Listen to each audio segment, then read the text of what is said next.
अर्धा किलोचा केक घेतो ना त्या 200 ग्रॅम पीठ घ्यायचं. म्हणजे तुमचा बेस तुम्ही ठरवायचा. तुम्हाला काही लोक म्हणतात मला क्रीम जास्ती पाहिजे, क्रीम कमी पाहिजे. तर क्रीम जास्ती पाहिजे असेल तर बेस कमी करा, ठीक आहे. आणि जर क्रीम कमी पाहिजे असेल तर बेस जास्त. हे प्रीमिक्स आहे का? हां, हे चॉकलेटचा प्रीमिक्स आहे. चॉकलेटमध्ये तुम्ही फक्त डार्क फ्लेवर्स ॲड करू शकता. हेझलनट, कॉफी, अच्छा, असे डार्कवाले फ्लेवर्स असतात ना, रम वगैरे, वाईनचे फ्लेवर्स हे सगळे वापरू शकता. हे तुम्ही बनवलंय का? नाही, हे रेडीमेड रेडीमेड असतं. हे 1 कप टाकलं ना, पाणी जसं लागेल तसं टाका. बर. लगेच पूर्ण नाही टाकायचं. आता ह्याला मी अर्धा कप पाणी टाकते, पण अर्धा पण मी कसं टाकन, थोडं गरजेनुसार. आणि 1/4 कप ऑइल टाकायचं किंवा 2 टेबलस्पून सेम होतं. 30 ml होतं. त्याच्याने शायनिंग येते. 1/4 कप आणि जाळी पण पडते. बघू 1 मिनिट. दही आणि ते टाकतात. अरे मला तसं नव्हतं सांगायचं त्यांना. मला त्यांना काय सांगायचं होतं, आपण मैदा वगैरे जे तयार करतो ना सगळं ते चाळलेलं मटेरियल, ते फक्त तेच त्यांना सांगायचं राहिलं. हां, ड्राय इन्ग्रेडियंट्स म्हणायचं, ते मी प्रीमिक्स म्हटलं असं झालं. सेट त्याच्यामध्ये सगळ्यात मोठा आहे हा. हो. 200 मॅडम असं काही नाही ना एकाच साईडनी नाही काय गरज नाही तशी. मला असं सांगितलं होतं, पण मग ते करसमध्ये लय वेळ जातो ना. हे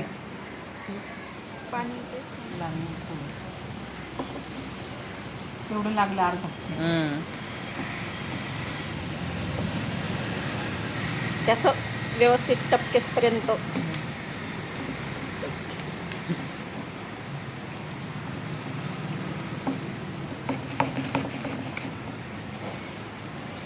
ह्याच्यामध्ये पण तुम्हाला जर ड्राय केक करायचा असेल ना तर बॅटर अजून घट्ट ठेवा थोडं. अच्छा.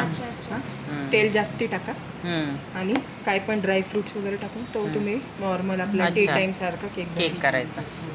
हा जरासा गोड, हा पण जरासा गोड कमी असतो कारण की आपण शुगर सिरप वापरतो ना. तुम्हाला वाटलं तर तुम्ही साखरेचं पाणी किंवा पावडर शुगर टाकून द्या त्याच्यामध्ये. ह्याच्यात पावडर शुगर टाकली तर चालतं. गोडीसाठी. मॅडम मग तो जास्त ड्राय नाही होत का? पण नाही होणार. तेल जास्ती टाकायचं, मग ड्राय नाही होणार. तेल जर नाही टाकलं ना तर केक अजून ड्राय होईल. तरी आता ह्याच्यामध्ये अजून किती वाढवायचं? 1 चमचा का? हा 1 चमचा वाढवा अजून. आणि बॅटर ह्याच्यापेक्षा थोडंसं घट्ट ठेवा. करायचं. आणि ह्याचेच कपकेक पण करू शकतो. अच्छा. मोल्ड्समध्ये टाका, कपकेक होते. कपकेक होते. आणि याच्यामध्ये चॉकलेट. ह्याला मग कपकेकला किती बेक करायचं? किती वेळ? सेम जेवढं केक आपण प्रीमिक्सला बेक करतो ना तसं. आता जर तुमची क्वांटिटी कमी असेल ना तर कधी कधी तुमचे कपकेक्स आहेत ना 10 ते 15 मिनिटात होऊन जातात. चेक करायचं कारण की ते साईज कमी असते. ह्याची टीनची साईज जेवढी आहे ह्याच्यानुसार ह्याला 20 ते 25 मिनिटं लागतात.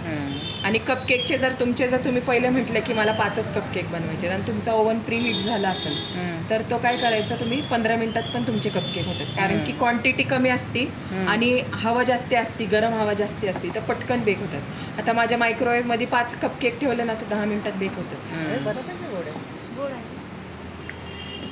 नाही काय अजून गोड लागतो काय ना. हे बऱ्यापैकी गोड आहे असं. खूप पण पातळ नका करू. खूप पातळ केलं की हा फुगणार नाही केक. अच्छा. थोडंसं प्रीमिक्सला थोडंसं असं एवढे प्लेट्स पडतील एवढंच काळजी घ्या. आपण तो कसा थोडा पातळ करायचा म्हणजे घरी. हा नका करू. हे तुम्ही केलं ना पाणी जास्त झालं की ते फुगत नाही.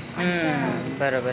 मग शक्यतो हेच ठेवायचं. थोडस घट्ट ठेवलेलं चालेल, त्याला ड्राय होईल. पण नंतर तुम्ही कसं आयसिंगनी ते हे करता ना. हा, मग आपण त्याला परत सिरप वगैरे आपण स्प्रे केलं की मग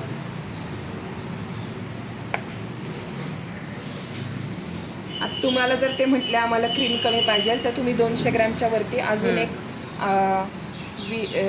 40-50 ग्रॅम जास्ती वाढू शकता. म्हणजे तुमचा बेस 250 ग्रॅम पण घेऊ शकता तुम्ही. अर्धा किलोला ना 200.